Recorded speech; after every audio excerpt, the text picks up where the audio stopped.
You're listening to Tales of the Forsaken, a live play Fate Core game by Noble Jester Productions.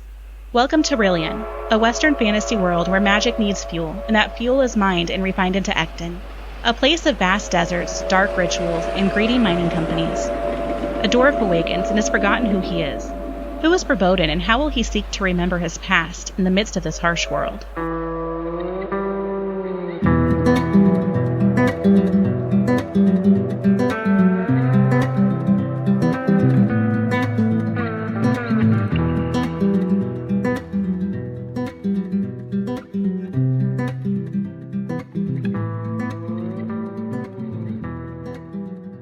My name's Jesse. I'm going to be the DM for this game that we're playing, or I guess GM, since Dungeon Master is a D&D specific thing, right, yeah. And we're not going to be running Dungeons & Dragons for pretty much the first time. All right, and I am Brett, so I'll be playing our character in this story that Jesse has put together, and it is a character that has come from a previous D&D campaign, but we're kind of exploring a bit more of who he is in his past using Fate, which is brand new to us. Yeah, so we're going to be doing this in a world that is part of my homebrew creation, which we lovingly call the Spireverse, but it's going to be set in one of the worlds that I've created called Ryllian, and Verboden is a character that we created for a campaign in Ryllian, and so this is going to be on a little bit different part of Verboden's timeline, and that will kind of come out as we play. Ryllian was created to really be a kind of a Western-themed, fantasy Western.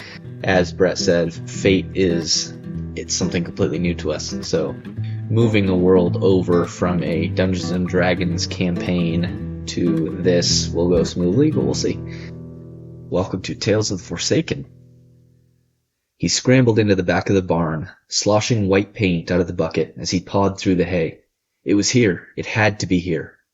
Resisting the compulsion was making his hands shake as his mind clouded further and further. He had to find it first. It might make the difference.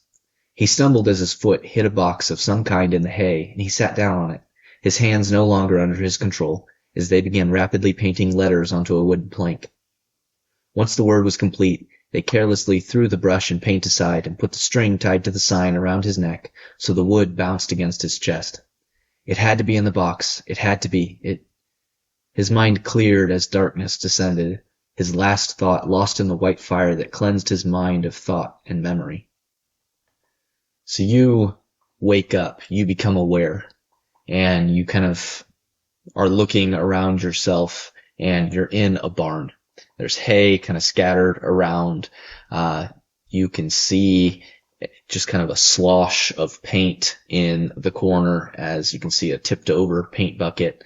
There's a sign, kind of a piece of wood on your chest bouncing around as you shift and move. You're sitting on top of a box.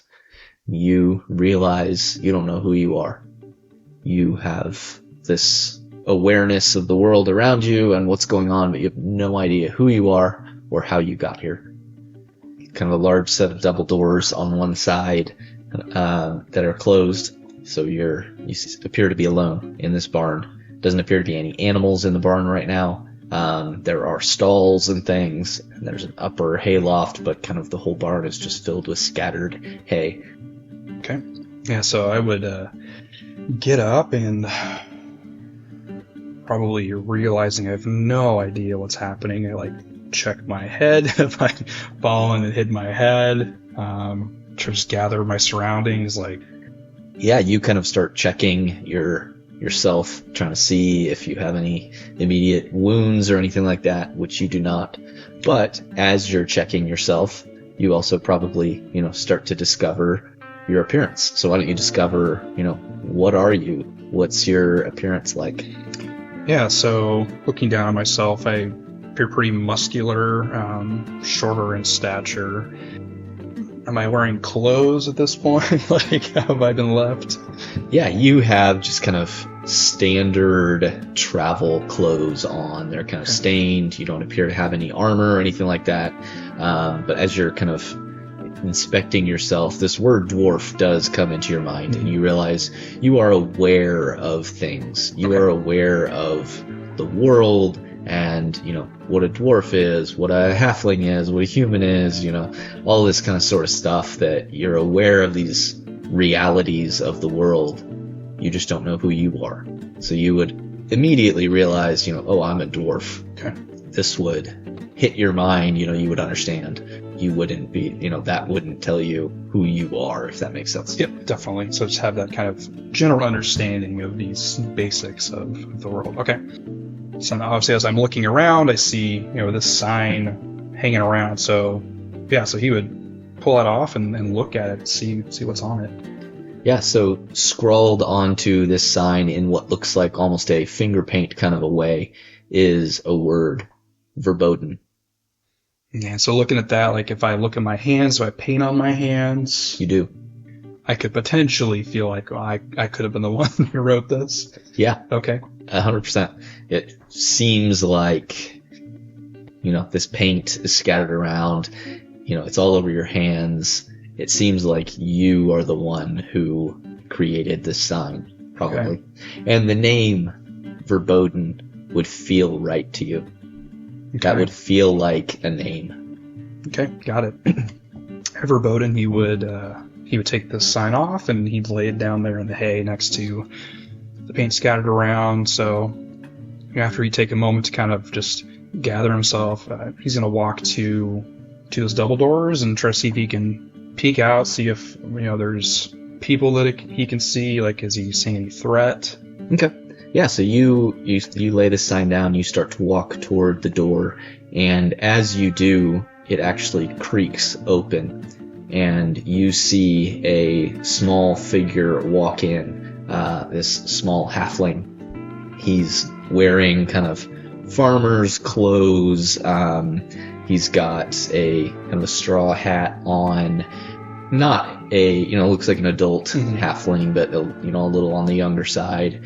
And he kind of, peeks his head in and he says, oh, hey, what's going on? What? Hey. And he kind of steps inside and closes the door behind him. And he says, oh, man, I wasn't expecting you already.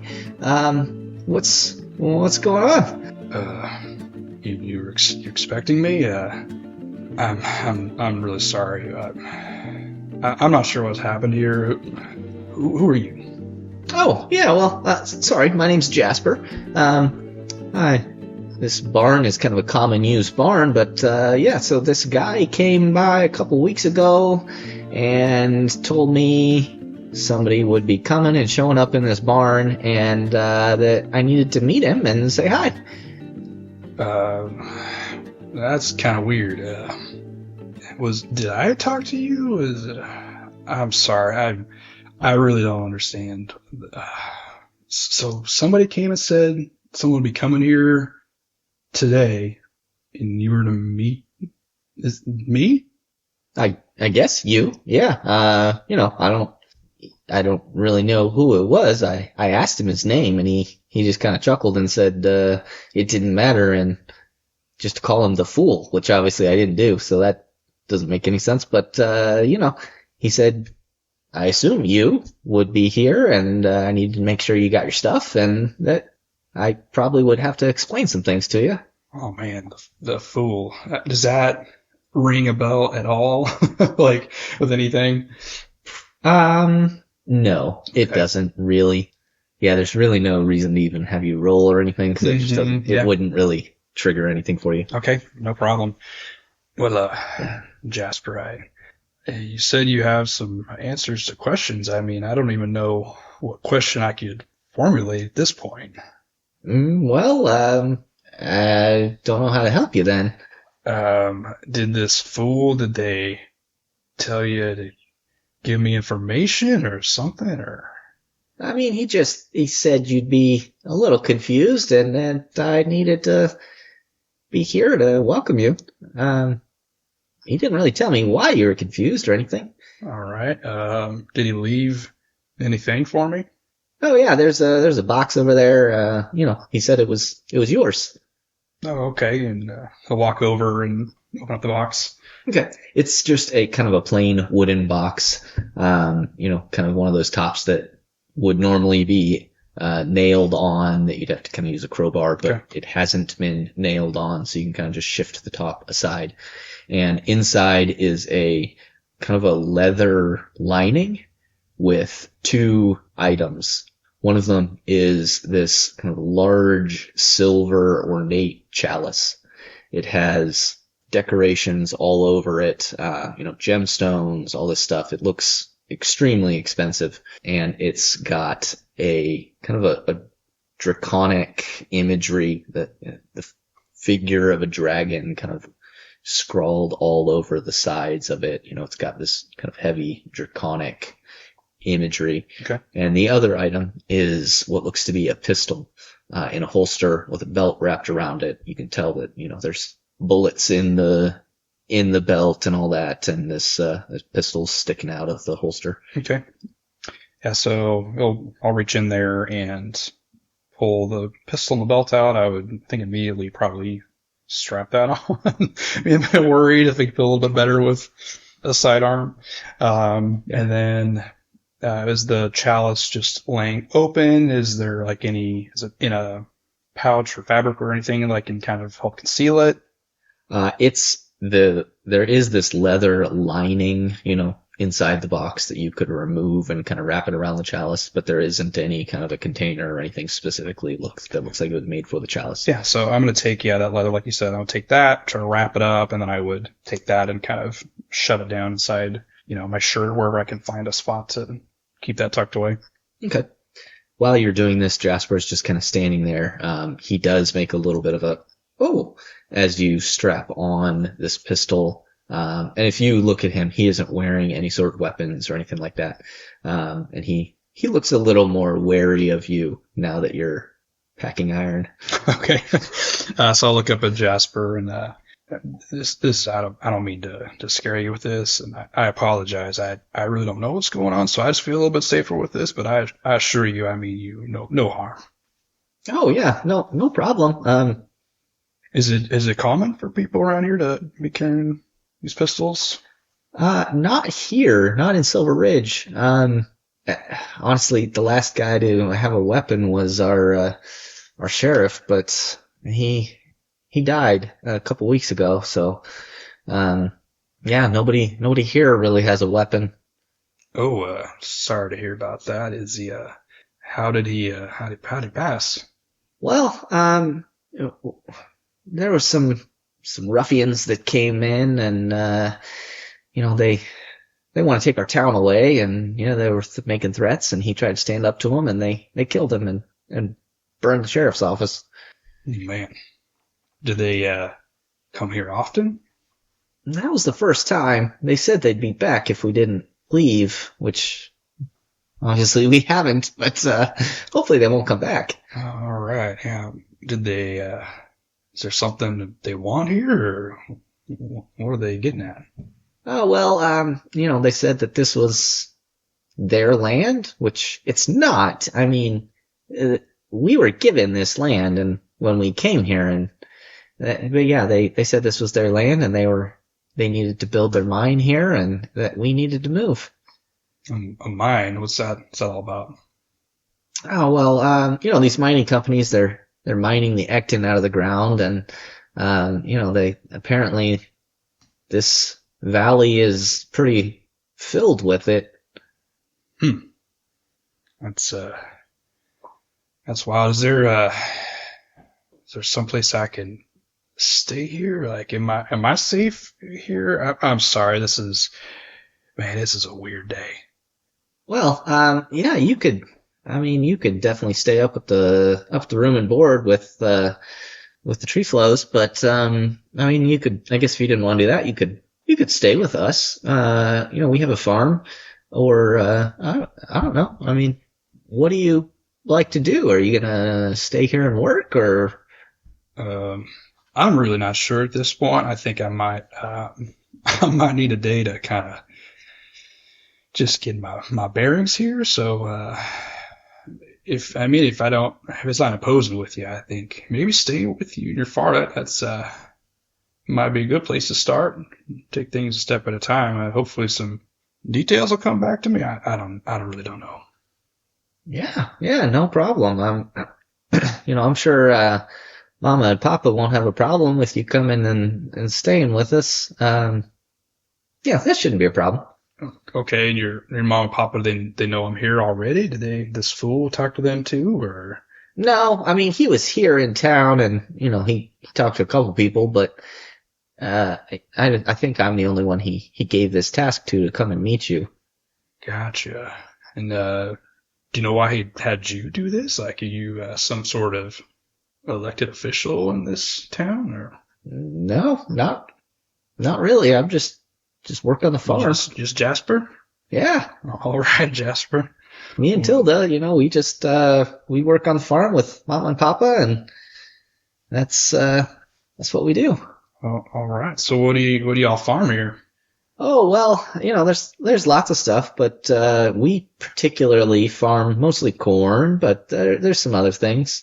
I mean, yeah, there's a couple of farms, and, the Primbolds, they have a mine. And this one of them Ecton mines you're talking about? Yeah. Okay. All right. Well, if I'm walking around your town here with this pistol strapped to my side, am I gonna freak anybody out, or getting lots of weird stares, or what do you say? No, I don't think you'll freak anybody out. We're just not really used to weapons here. We're a pretty small community. We haven't had a whole lot of issue, although, there's always the random raid or things like that, but, we've always been able to handle that with just, pitchforks and axes. Oh, all right. Well, you guys got some bravery then, I'd say. Well, I think I'm just gonna head out and explore a little bit. And should I come back here? Is this barn, are we on your folks' land?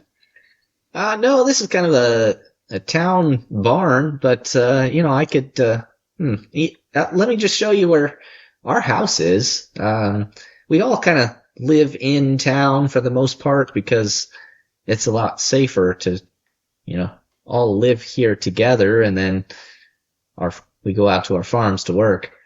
All right, yeah, that sounds good. There, you lead the way, Jasper. Okay, yeah.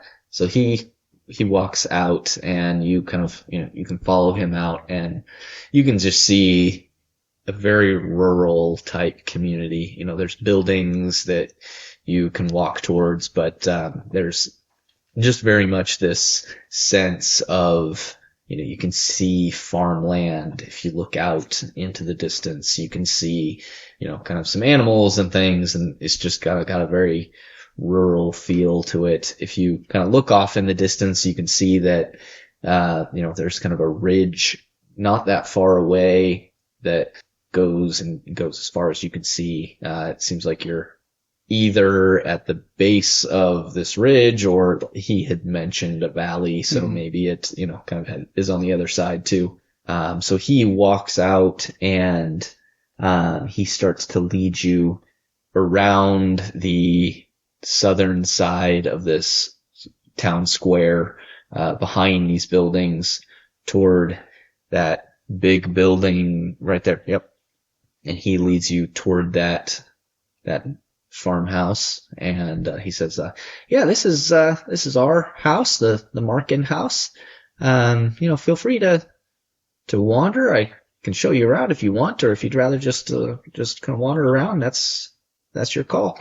Yeah, I don't want to take up too much of your time there. You've been super kind, plus letting me, take some time there at your home till I figure things out. Yeah, I know where to find you.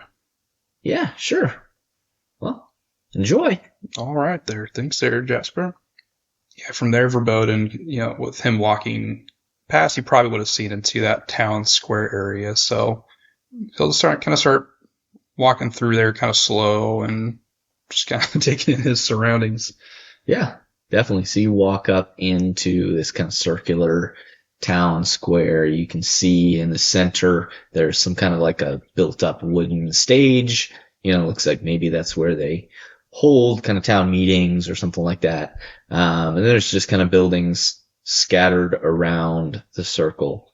You can see some signs, although it looks like everybody in this town kind of knows each other and their buildings, because there's not real clear signage or anything like that. But you can see what looks to be a church of some kind on kind of the northern side of the square. As you kind of walk up into this town square, you can probably kind of see that there's a butcher, there's a, what looks to be some kind of a clothing store or maybe a washing house, something like that. There's what looks to be a schoolhouse on the right side. You can see kind of along the left, it looks like there's a smithy of some kind, maybe a stable there. And then you can see kind of down the street a little bit, there's what looks to be a saloon of some kind, a hotel almost, and then a kind of a general store kind of a building. Okay. I'm going to go walk over to the church. Okay. Yeah. So you walk up to the church and, you can see that this religious building has a sign over the front that says Yndra's house. That name, Yndra, would strike you. Let's see here. Let's have you roll something. Okay. Let's just do a general lore roll. Okay. As a part of the kind of trouble aspect of I don't know who I am, could I invoke that aspect for this roll? Sure. Okay. Yeah, I think you can do that. You'll need to figure out if you have skill in this or not. That's up to you. Man, I feel like probably not, because that's something that he mentioned he has an understanding of the world as far as just foundational, these are who these type of people are, this is dirt, that's a building, that's a religious building, but as far as anything beyond that, so I'm probably gonna say he's not gonna have a skill in that. Okay. All right. So you would spend a fate point to invoke this aspect. So you now have two. And so you can roll and you can invoke this by taking a +2 or re-rolling. Okay. Which really you wouldn't invoke it until after you've rolled. Gotcha. But, I see what you're saying. Yeah. Okay. All right. So I'm going to go ahead and roll. So roll to 0 with that. So then invoking it, I'd add a +2 or I could re-roll. Correct. Okay. Basically, you would be using one of these actions. Okay. And I assume this would be the discover action. Discover action. All right. So I would probably set this because of who Yndra is. I would probably set this as just an average. You would just need a +1, really. And then anything additional that you get above that would, potentially give you more information. Okay, so then I would have with that, using the +2, I'd have a shift of 1. Correct. Okay. Yeah. So, Yndra, this name, it sparks something in your mind, and you kind of realize that this world has gods, and Yndra is the goddess, the primary goddess. She leads the world. And so you would have some basic information about Yndra. This goddess rules from her city, Wardvin. She has been leading Ryllian for centuries now. And, there are other gods that kind of work under her leadership. You'd know about the Four Nations, just kind of some basic history of Ryllian, that there are these 4 main nations that are led each by one of the gods, and, all kind of under Yndra's primary leadership, and that, this goddess Yndra is really in control of the world. She both leads personally as kind of the queen and also is worshipped as the deity. Okay. With that knowledge, I think he's going to walk up to the door of this church, and I think he's going to knock, or he's going to walk in. I think he's just going to walk in. Okay. Yeah. Yeah, the door's open. You know, well, it's closed, but Sure. There's no lock or anything. You can just walk in. And you walk into this space and you can kind of see it's lit mostly by candles in kind of sconces around the room. There are some plain wooden benches kind of near the front of the room. There is a kind of an altar in the center at the front of the room, but it just kind of looks like almost like a plain metal altar. It looks like it kind of has some ornate, things carved into it, but nothing really like stands out to you. Okay. There is a man standing at the front of the room. He looks to be, he kind of has this like golden, almost like slight glowing skin, and he has white hair that's kind of shoulder length, and he's wearing just kind of dark clothing. And it would kind of trigger in your head that this is one of Yendra's marked of Yendra. These kind of half celestial people that serve her directly, some in kind of like a priesthood setting and some as almost like enforcers and holy warriors. And you can kind of see this man, he's just standing up near the front. Looks like he's kind of paging through a book, and he looks up as you enter and he says, hello, is this something I can help you with? Yes, hello. I'm new in town here, and I was just walking around, and well, to be honest, I'm having a hells of a day here, and just really looking for some information and where to go from here. May I ask your name? Certainly. My name is Piter. Piter? All right, sir. Well, I do see here this is a house of Yendra, from what I gather, and I'm gonna be honest with you. I woke up in the barn here in the city, and I can't remember really anything before that point, other than some basics. Obviously, I can communicate with you, being not so well, but yeah, any guidance you or your gods can offer me, it's appreciated. That is one of the stranger stories I've heard. Well, please come in. I'm not really sure what guidance I can offer, but you say did you hit your head or something? Perhaps we can. Well, see, that was my thought. I woke up there and I checked myself up and down in my head, and I didn't see anything, but I guess it's possible. And woke up, had some sign around my neck and said Verboden, and that's well, you pretty much know it all like me now. That's about it. Okay, well, what can I call you? Do you have a name? Well, that kind of feels right, so I guess you can just call me Verboden. All right. Well, Verboden, you are in the town of Silver Ridge.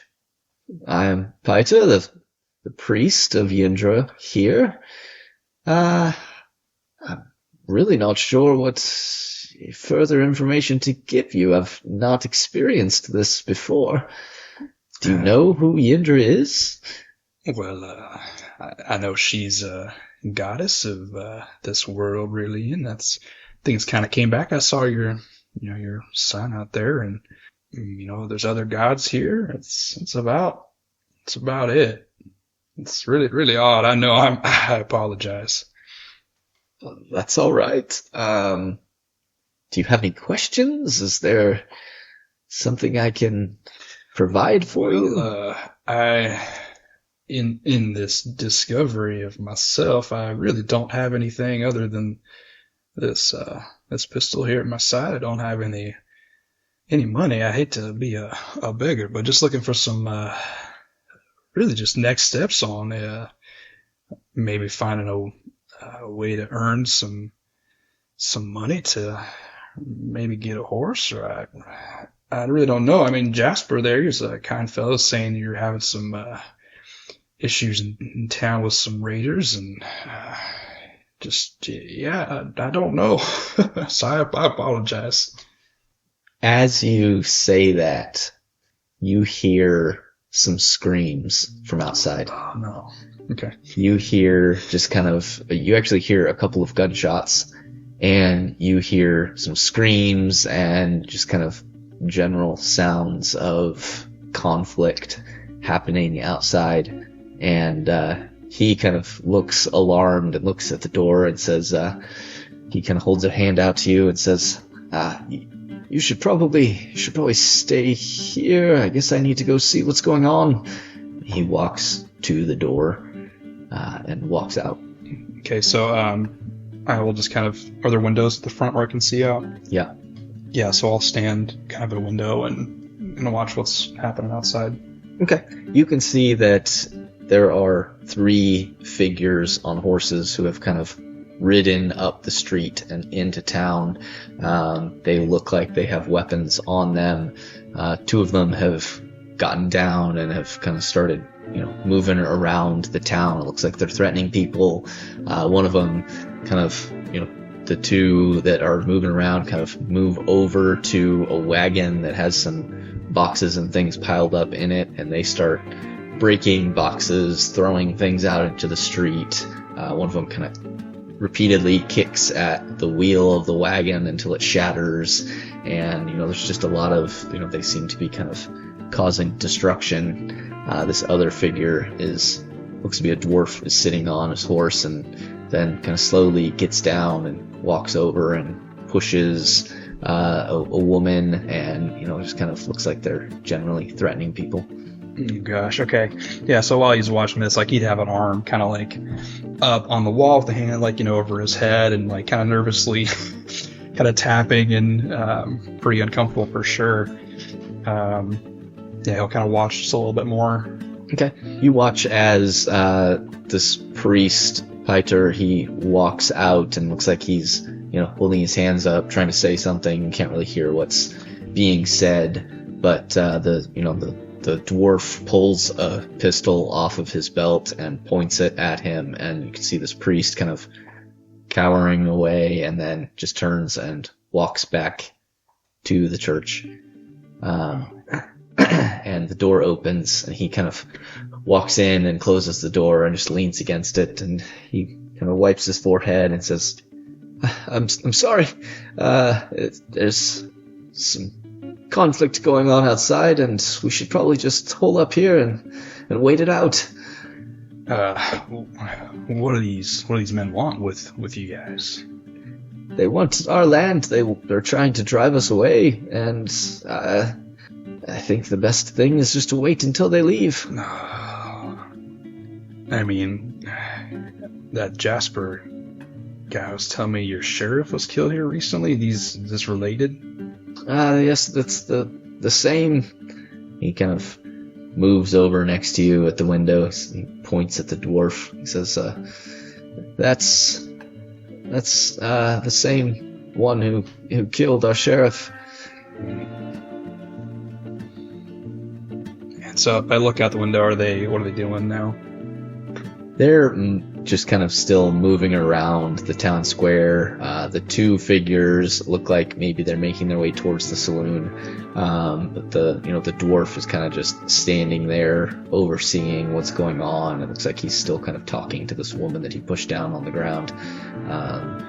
As you kind of sit there watching, you can see a couple of looks like halflings and a gnome have kind of started to collect in a little space behind.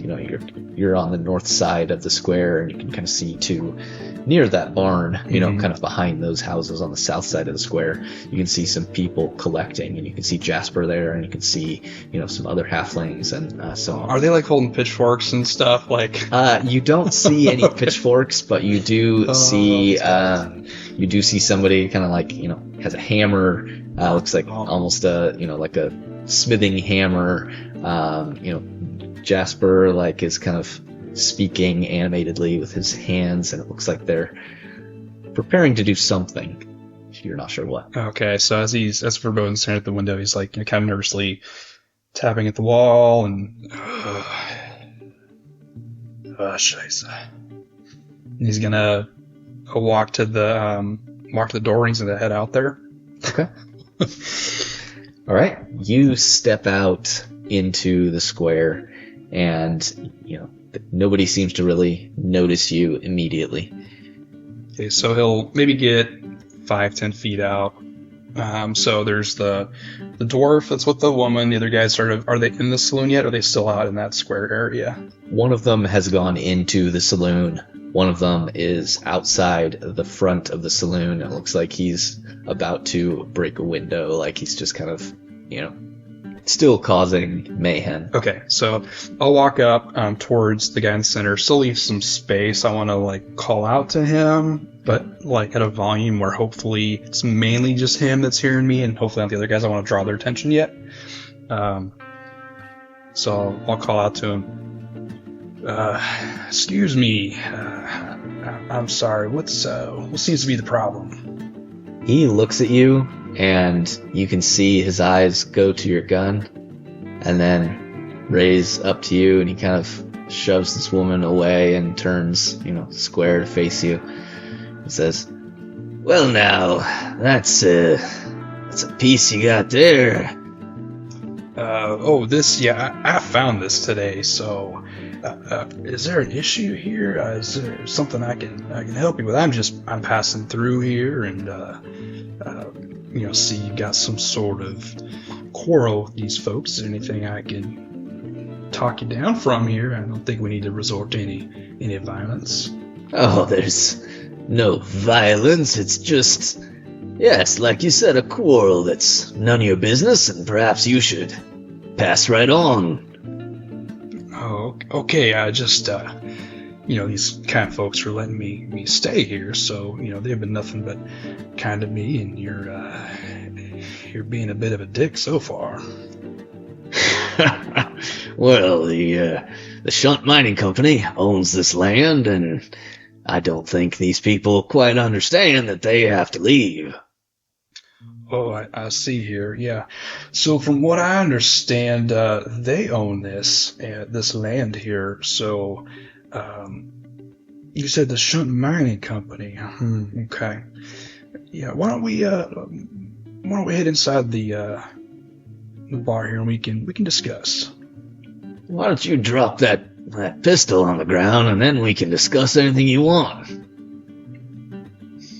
He's gonna kind of slowly reach down and act like he's gonna unbuckle.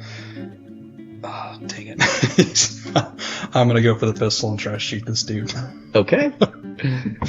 Oh boy, what am I getting myself into? So you're just gonna draw? I'm just gonna draw. It's feeling like that's what he's gonna do in this moment. Alright. Well, I think I would say we're going to we will use that dueling setup a little bit. Okay. We're going to skip most of it because you kind of skipped straight to the draw. I think I did a little bit of a bluff ahead of that. See if it helps at all. Yeah, so why don't we start with you bluffing, and we're going to do kind of like a opposed roll here to see who gets an advantage here. You're going to be bluffing and then going for the draw, and he's just going to straight, use athletics and try to go for the draw. Okay. So for now, we're just going to count this as a contest for this first thing. So basically, it's going to be opposed rolls. You're going to roll, and then he's going to roll his skill. So he's going to roll athletics, you're going to roll a bluff. Are you going to take bluff as a skill? Yeah, I think I'm going to take bluff as a skill. So I can pick it between average and great, essentially. Yeah, eventually your skills need to kind of look like a pyramid. Mm-hmm. So for now, just kind of be thinking of that as you're filling them in, that you can take, you can take it as great, as good, fair. I'll do bluff as good. Okay. So I'll fill that in. First skill There you go. So Verboden is fond of bluffing and trying to fake his way through things. Yep. All right. So he's going to roll athletics to try to, just kind of speed, quick draw here. So he rolled a -1. He does not have any skill in athletics, so he's just at a -1. So Okay. go ahead and roll for bluff. At some point we can add in that as one of the skills here whatever, automatically. but- Yep. So then I would add my bluff skill of +3 to my roll 1, so it'd be a total of 4. Okay, so you create an advantage, Okay. which you can name whatever you want, but you're going to essentially be, quicker to the draw because you faked him into thinking you were dropping. Yeah, this is yourself. just the element of surprise. Like, I don't think you would expect somebody just to pull a gun and shoot at him that quickly. Yeah, Yeah. definitely. So yeah, we can just call that the element of surprise. I'm sure I can add that in here.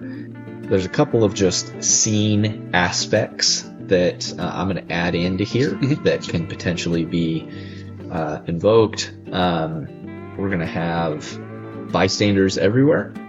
So there are people kind of out and about. And that can be obviously a good or a bad thing. Sure. And then I'm going to add the aspect overturned wagon. So, they had basically thrown things out of this wagon all over the street and destroyed a little bit of the wagon itself, and kind of some boxes have fallen. So we'll do those two aspects, and then you've now created an advantage for yourself. Yeah, they rolled in here thinking, hey, sheriff's dead. We can just roll over these poor guys. So you're just Verboden waking up on this day. Yeah. Okay. So this aspect you said was called what? Element of surprise. Element of surprise. Nice. Okay. All right. So to create an advantage, I believe that means you get a free invoke on this. Let me make sure. Oh, actually, so because he rolled a -1 and you rolled a 3, I believe that means you succeed with style. So you're going to get this. You're going to get 2 free invocations on that instead of just 1. Sweet. I'll add that in here. Okay. All right, and then we will jump into the actual conflict. So you have you have this advantage. He has none, so you're going to actually go first. I assume you're going to use the attack action. Correct. Yep. So for the attack action, you're going to basically roll with an attack, which needs to be a skill. I'm assuming because you're using a pistol, it's going to be shoot. Yeah, we are going to add that skill of shoot. All right. Where are you going to add that? I feel like since of this scene where I am in this world, I'm going to make shoot my great skill. All right. So that is the thing you are the best at. So just for some flavor, as you reach for this pistol, something feels right. This feels like a movement. It's actually ingrained in you. You would kind of expect as just a normal person, reaching for a pistol, like trying to figure out what you're doing, all this. There's no figuring out what you're doing. This is a movement that feels practiced. It feels well oiled. You know exactly as you're pulling this pistol what you're about to do with it. Love it. And just because we can, I'm going to describe this pistol a little bit. This is the first time you've pulled it out. Nice. So this pistol, has kind of a wooden grip. The actual metal of the pistol itself, there is a spinning, kind of like a normal pistol. There's a spinning chamber with, bullets, thankfully preloaded. Yeah, right. I didn't bother to do that. But there are bullets in it. It has 6 shots. You can just kind of tell from picking it up and, a glance at it. There is also another, what looks to be a chamber that is empty. There's some sort of almost like a glass chamber inside of it that is empty. You can see some kind of light blue flecks inside of this chamber, but it's empty.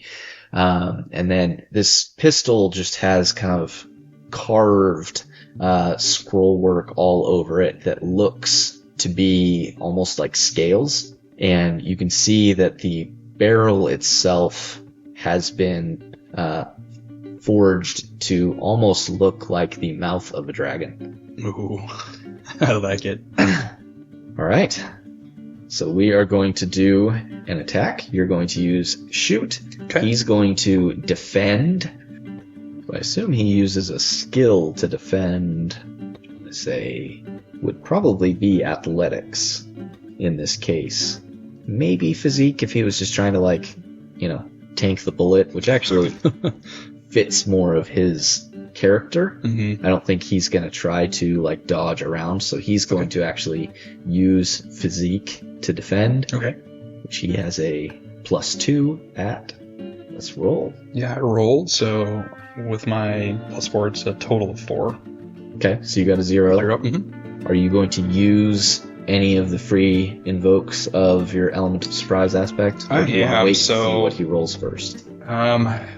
I feel like I'm just going to go ahead and use it. I feel like it's important to take this guy out to not be hopefully a 3 versus 1 after this. So I'm going to invoke the aspect of these people need help and no one is coming. So you have free invokes on element of surprise. Okay. That you can use if you want to.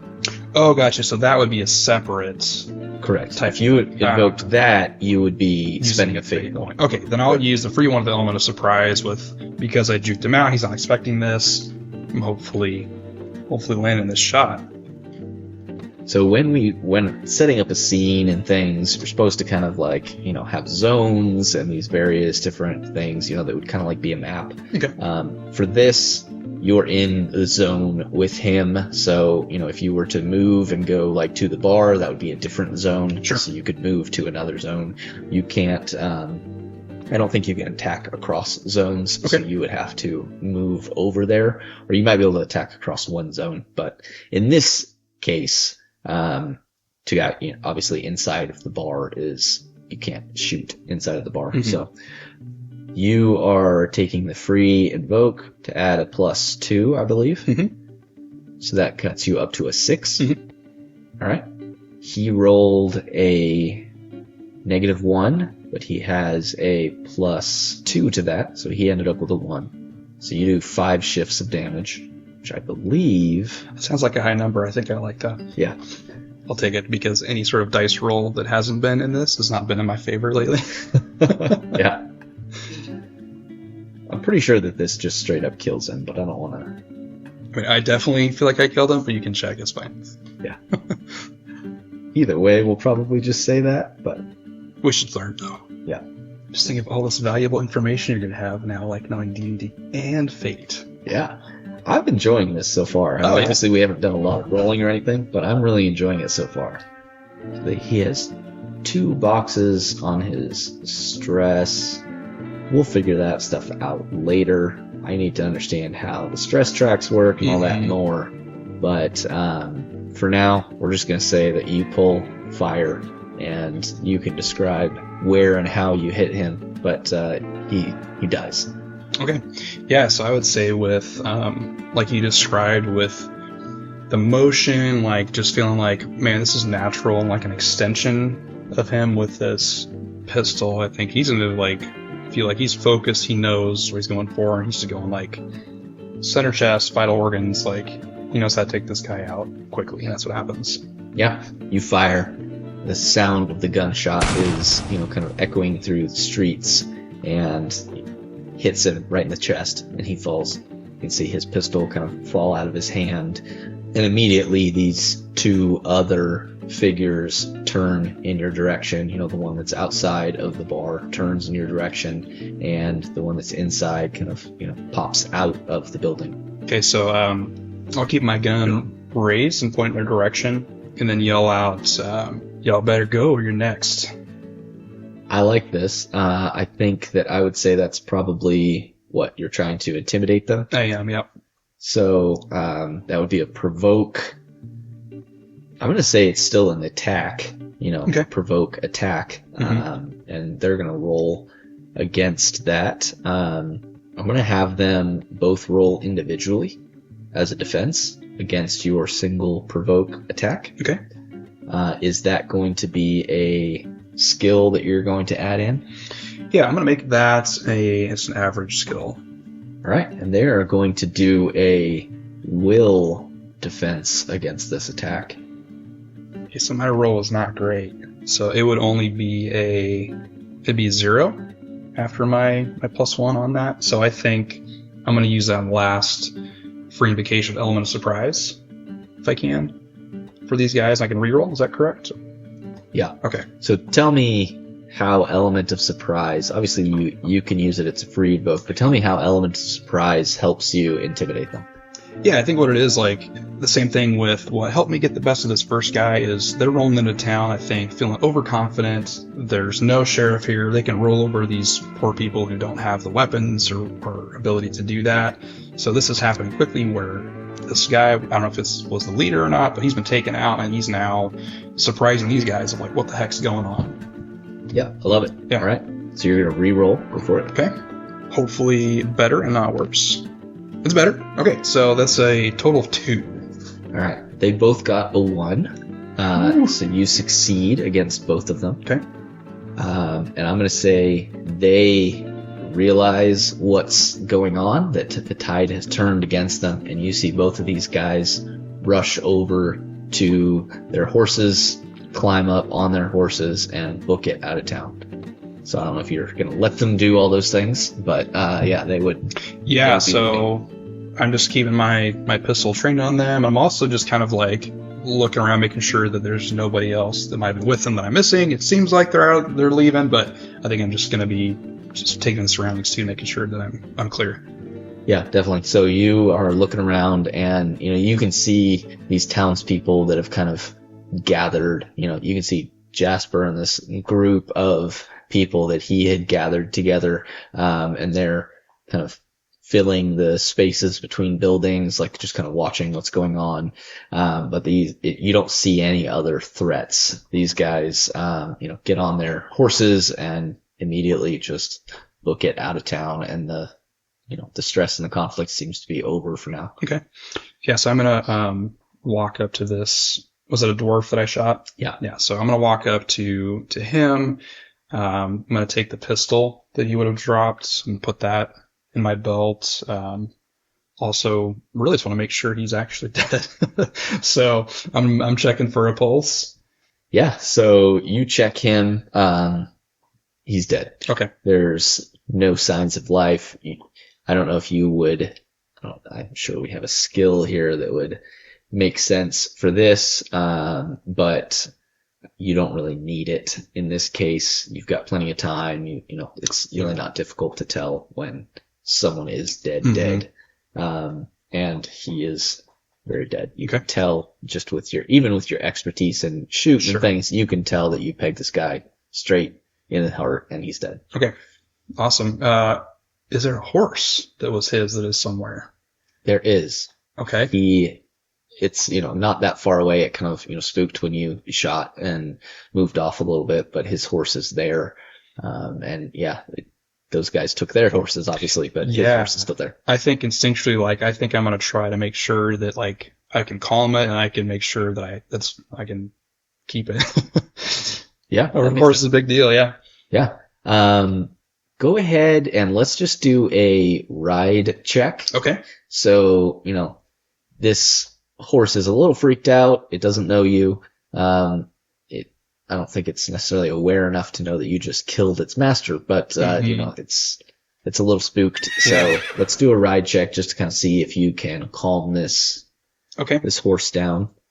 I think I would like to take ride as a skill. Okay. I feel like that'd be a bad idea to not take that in this setting. So let's make that a fair. I'll take my first fair skill for ride.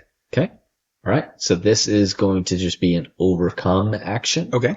I'm just going to kind of set a difficulty for that of, I'm going to say it's not too difficult. I'm going to do fair for this. It's so it'll be a +2.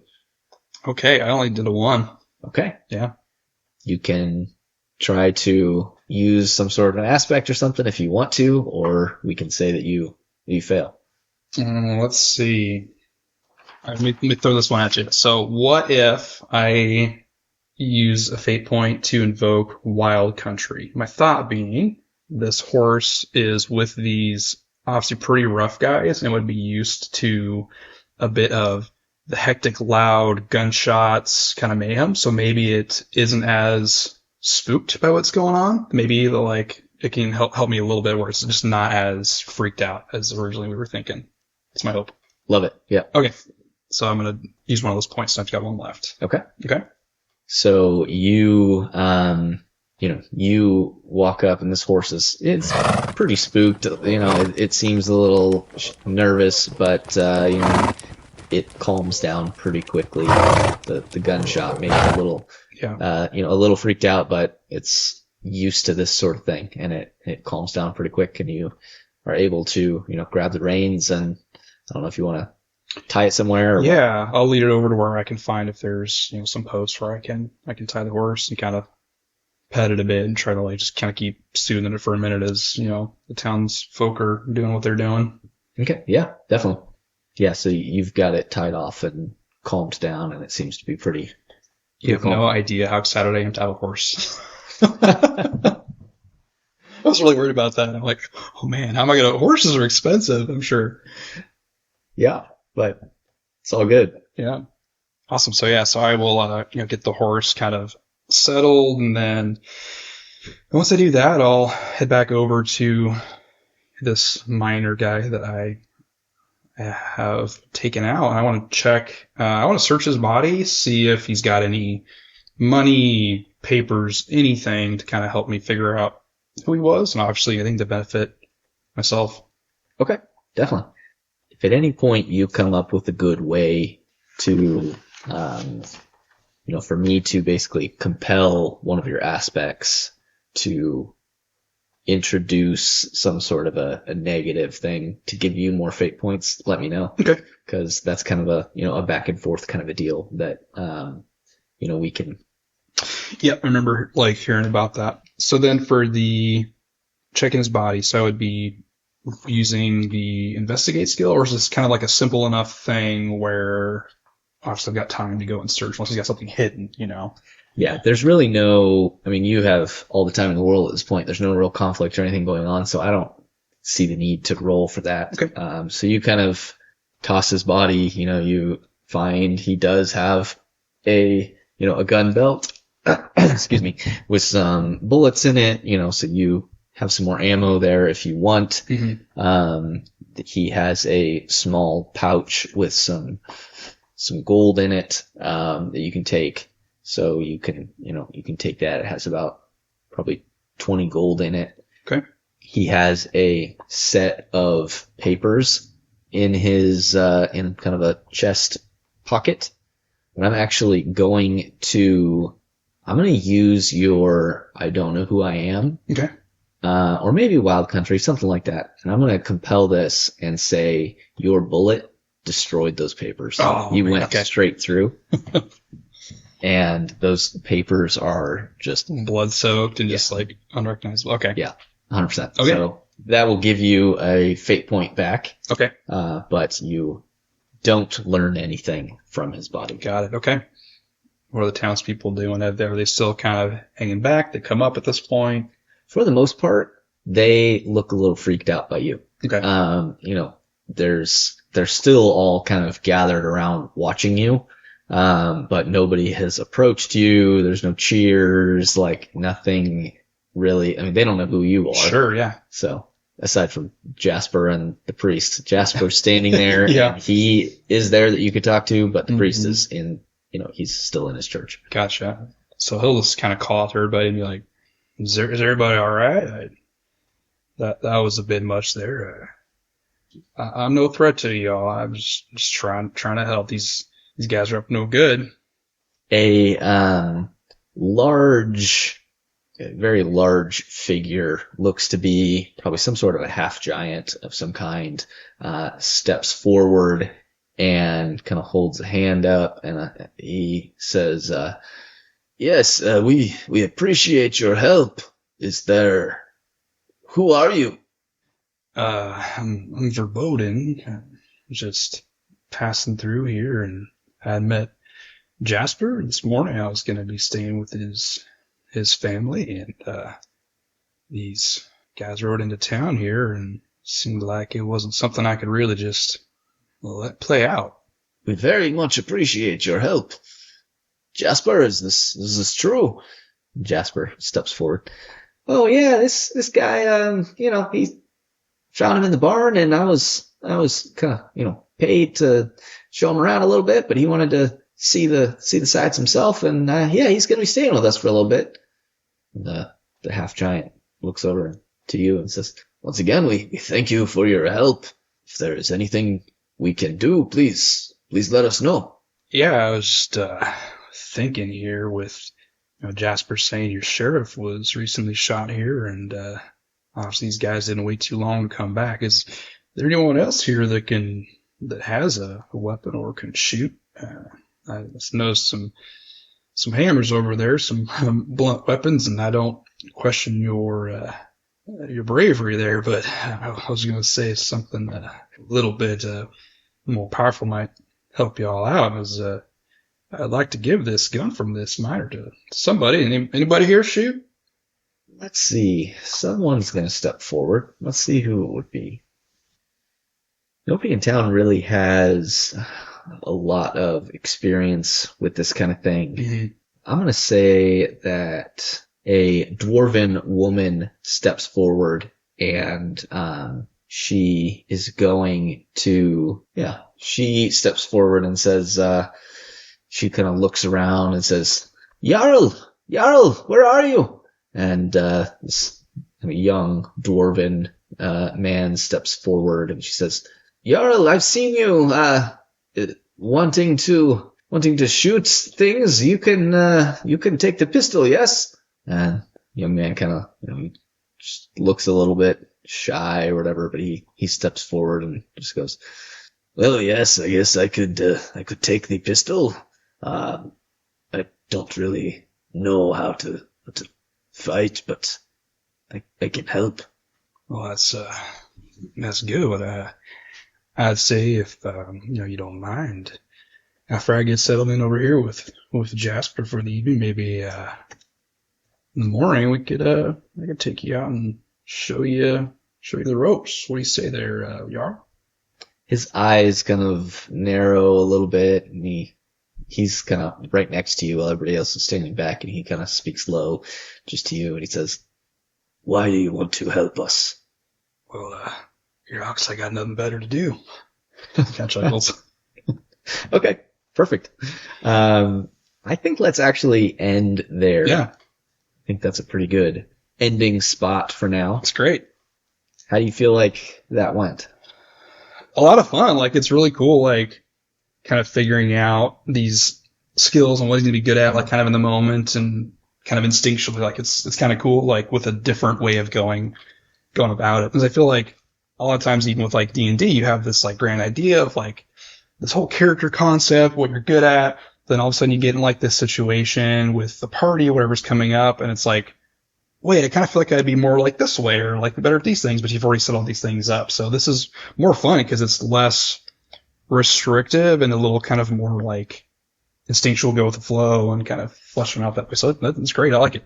Yeah, definitely. I really like the system and how, like I said earlier, it is just kind of like a toolbox. Mm-hmm. Like, you aren't forced to take a class.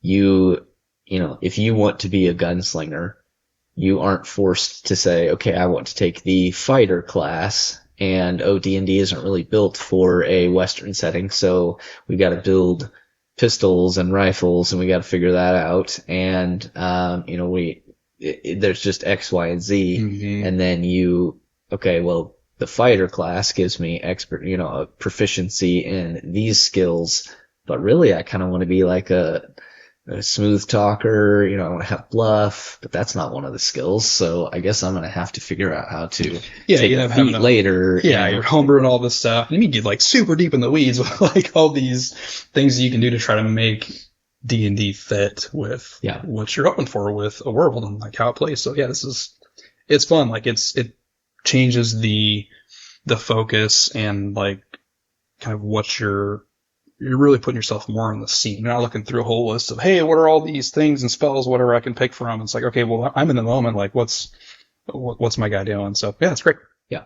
The thing that I love the most about it is the aspects and the ability to create an advantage, create your own aspects, make use of the things that are in the scene to give you, benefits. The entire concept of just, okay, I take my turn, I fight, and then my turn's over. It's very limiting, it feels like. Yeah. It's very much like a tactical, like miniatures kind of a style. I feel like D&D is built for a tactical combat, and this is a lot more fluid. Yeah. It's, okay, I may not even have anything I want to do in this turn, so maybe I'll just create an advantage. And obviously with more people, maybe you're creating an advantage for someone else, or, as things like that happen. But in this kind of a situation, having that element of surprise advantage that you were able to add in, obviously it helped you in both cases. It helped mechanically, but it still was like more like situational. And I think one of the challenges with D&D too, I think from what you've talked about when you're trying to build an encounter, is the whole action economy and the challenging, especially as a party gets these higher levels of like, how do you even make it fair on these sort of level? And then, yeah, it just feels like it makes it so difficult sometimes. So yeah. Yep. Well, cool. Well, yeah, so that is the wrap of our first go at playing the Fate system. I think it was a lot of fun at school. I'm really excited as we move forward and uncover more of Verboden's past. So while I know about the character in general, what he's experiencing here is all new to me. So I'm kind of figuring out as I go and exploring more of the world of Ryllian, which we're familiar with at some points of history, and this is a new one, so it's a lot of fun. Awesome. And I think for Verboden specifically, while you know a lot that, listeners might not know, that they will learn as we go, hopefully I've also come up with some things that will surprise you and flesh out Verboden even more in his story. So awesome.